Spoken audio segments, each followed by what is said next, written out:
ეს ლითონები დღეს ახლა მე განსაკუთრებით ომის ფონზე ელემენტები, არა მხოლოდ ლითონები წარმოადგენს შეიძლება ითქვას, რომ იმაზე დიდი რესურსია, ვიდრე შეიძლება იყოს ნავთობი. იმიტომ რომ განსაკუთრებით შეიარაღებაში ყველა ეს ელემენტი გამოიყინება იმ ხელა დიდი დოზით, რომ მისი ღირებულება ომის შემდგომ გაათმაგდა და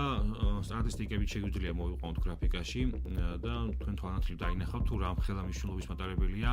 განსაკუთრებით ომის ფონზე ამ ძვირფასი ელემენტების ფლობა. თუ ამ ელემენტების ამ კონკრეტული ელემენტების ასე იგი გადამუშავების სოფლიო წილს ნახავთ, დავინახავთ, რომ ჩინეთს აქვს უდიდესი უპირატესობა დაახლოებით 90%, 98% მოდის ჩინეთზე და ამ ხრივის ინარჩუნებს გარკვეულ გავლენას მათ შორის სამხედრო ინდუსტრიებზეც, რომელიც ფელსუფლიაშია მიმოფანტული და განსაკუთრებით ამერიკის შეერთებული შტატების სამხედრო ინდუსტრიაზე და ეს ბერიკეტი ჩინეთისათვის საკმაოდ მნიშვნელოვანია.